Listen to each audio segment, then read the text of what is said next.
Wendell Barnhouse, Big12Sports.com here, and we're here with Big 12 Commissioner Bob Bowlsby. Bob, could you give us an idea about your background and how you came to be a member of the United States Olympic Committee? Well, this is my second tour of duty on the USOC. The first was as a representative of the NCAA. And in that situation, it was a little different level of service because it was a 125-member Congress that was kind of an all-comers meeting similar to the old NCAA days.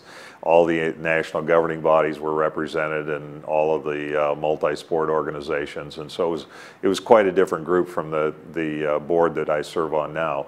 I began my service 4 years ago as a member of an 11-person board. The board has now been extended to 15 members.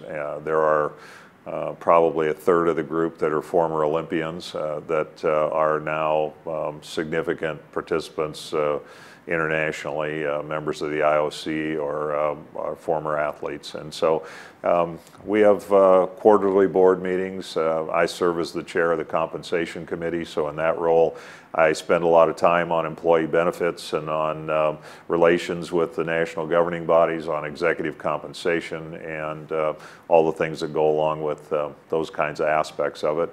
We're the interface with the 40-plus national governing bodies and the IOC organizations, the international federations, and we undertake duties as needed by the executive team. Well, based on you being Big 12 Commissioner right now, what's your term as far as the USOC is concerned, and are you going to be continuing on the USOC committee? I'll be on the board until 2014, so the last official act will be the Winter Games in Sochi, Russia, which will take place in early 2014, and then after that I'll be put out to pasture. Okay, now when you're over in London at the Summer Olympics that are upcoming, what are some of your roles and responsibilities going to be? Well, they take it pretty easy on us because we're not currently involved in solicitation of support for an upcoming games. It was just announced that we wouldn't be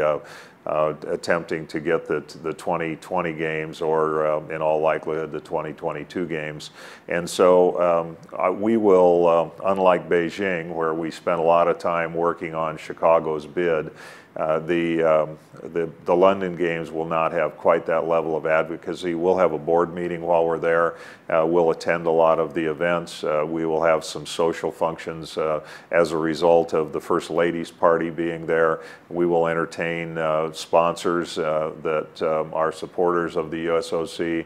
We'll spend some time at USA House interfacing with the athletes and doing ceremonial functions of one sort or another, but it's a lot of fun to go to the games. Obviously it's a lot of people, it's a lot of media pressure, and you never know quite what you're going to get into. As an example, the last time we were at a games, Summer Games, we had a member of our contingent shot while we were there, and so you know, that created an imperative that none of us had anticipated. So those kinds of things can occasionally happen, and beyond that, we just have a little bit of business, a little bit of ceremony, and a little bit of high-level sports.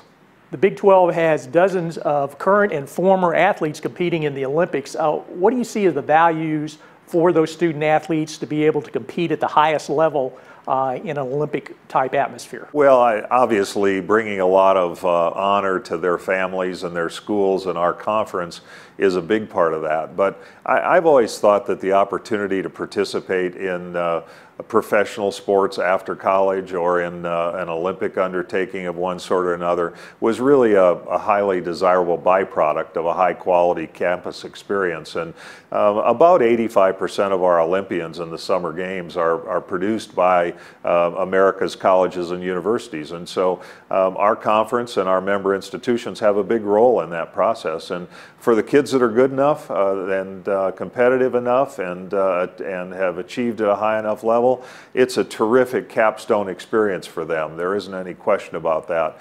But it is a byproduct. It's a factor of having had a great collegiate athletics experience and having become the the creme de la creme. And so I'm proud of our athletes. There are a number of Stanford athletes that are also participating, so I'll be keeping my eye on them a little bit. But we have over 500 members of the this year's U.S. Olympic team, and most of them have come through great college experiences, and certainly that's true of the Big 12 Conference.